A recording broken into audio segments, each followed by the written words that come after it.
Have you ever wondered why the White House is, well, white? Perhaps this question has tickled your curiosity at some point. After all, the White House is more than just a building. It's a symbol that embodies the essence of the United States and its history. It's a narrative of triumphs, trials, and transformations. So why is it painted in such a stark, pure hue?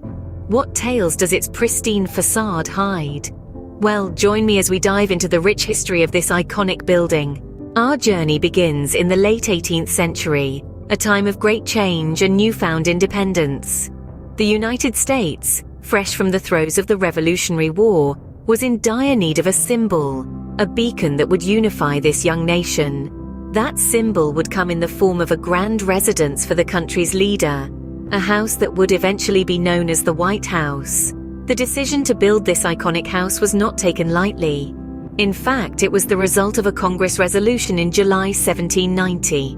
The Residence Act, as it was called, provided for the construction of a president's house in the newly established capital city, Washington, D.C. But what would this house look like? To answer that question, a public competition was launched in 1792. The competition drew many entries, each one a testament to the architectural prowess of the time. But it was the design of Irish-born architect James Hoban that caught the eye of President George Washington, who himself had a hand in the selection process. Inspired by the neoclassical style, Hoban's design was grand yet elegant, a fitting tribute to the democratic ideals of the new nation. Construction of the President's House began in October 1792. It was a monumental task, one that required the labor of hundreds of workers, including European artisans and African-American slaves. Despite the challenges, the house was completed 8 years later, in 1800, and President John Adams became the first occupant of the house we now know as the White House. And thus, the White House was born, but it wouldn't remain as it was for long. The year is 1814, and the White House faces its first major crisis.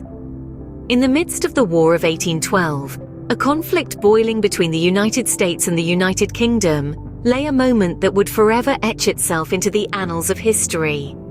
The British troops, as part of their campaign, set their sights on the young nation's capital. Washington, D.C. The White House, then known as the President's House, was not spared from the ensuing devastation. In a moment as fiery as it was symbolic, the British troops set the President's House ablaze, engulfing the symbol of the budding nation in smoke and flame. The burning of the White House was a sight that seared itself into the psyche of the American public, a stark reminder of the reality of war and the fragility of a nation still finding its footing.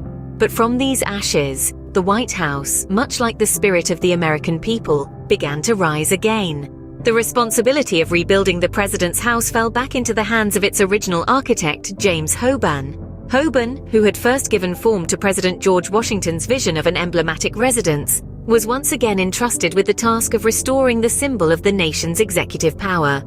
Hoban, with renewed vigor, set about reconstructing the President's House, staying true to the original design. But this time, the charred exterior was covered with a layer of white paint, a decision born out of necessity that would inadvertently give the building its iconic name. The President's House was no more. In its place stood the White House.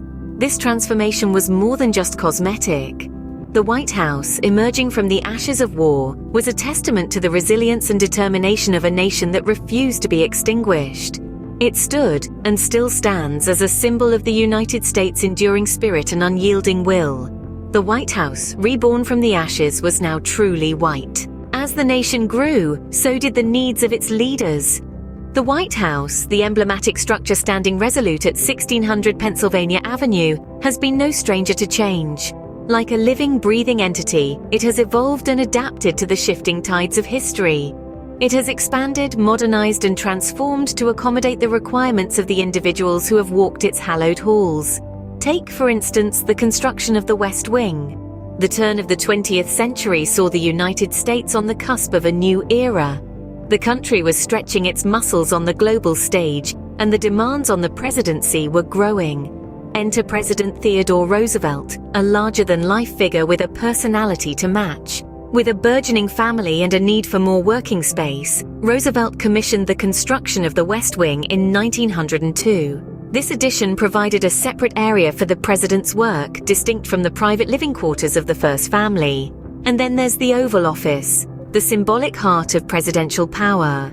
This room with its distinctive shape was not part of the original White House design. It was only under President William Howard Taft in 1909 that the Oval Office came into being. Taft desired a unique space that could serve as both a formal workspace and a symbolic representation of the presidency. From the construction of the East Wing during World War II, which initially served as a social events hub, to the installation of air conditioning under President Harry Truman, the White House has continuously adapted to the needs of its inhabitants.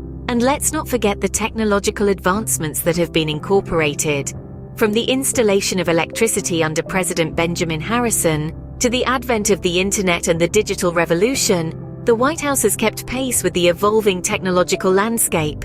Through each change, the White House adapted, reflecting the needs of the time. This iconic building, steeped in history, continues to evolve, embodying the spirit of the nation it represents. Fast forward to the present day, where the White House stands as a beacon of democracy and power, a symbol of the United States, and a testament to the resilience and evolution of the American nation. This iconic structure is more than just a building. It's a living, breathing entity, pulsating with the energy of the nation it represents. The White House is a working office, where critical decisions affecting millions around the globe are made. It is here that the President of the United States and their advisors chart the course of the nation and navigate through the complex waters of international politics and domestic issues.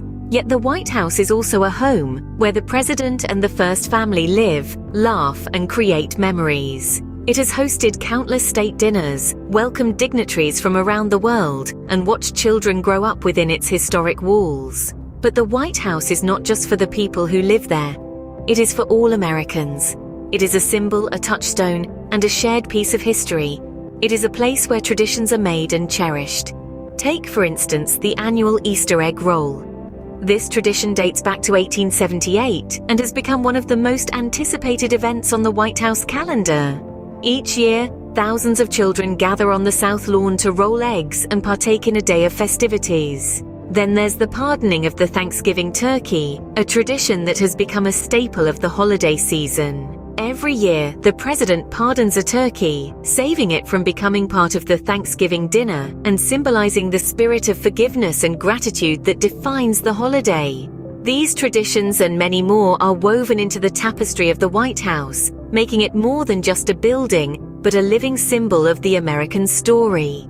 The White House stands today, a testament to the resilience and evolution of the American nation. So why is the White House white? We've journeyed through 2 centuries of history today, exploring the tale of America's most iconic residence. Born from the vision of George Washington and the architectural prowess of James Hoban, the White House stands as a testament to the nation's enduring spirit. The War of 1812 saw this historic edifice reduced to ashes, but like a phoenix, it rose again, stronger and more resolute. This rebirth was a symbolic representation of the resilience of the American spirit, a characteristic that continues to define the nation today. As we moved into the 20th century, the White House underwent several expansions and modernizations. These changes, driven by the needs of the time, have only served to enhance the grandeur of this national landmark. In the present day, the White House serves not only as the residence of the president, but also as a symbol of the American people and their government. It's a living testament to the democratic values that the nation upholds. So why is the White House white? It's not just about the paint. It's a reflection of the purity, the resilience, and the enduring spirit of a nation that has stood the test of time. From its humble beginnings to its iconic status today, the White House truly is a symbol of the American story,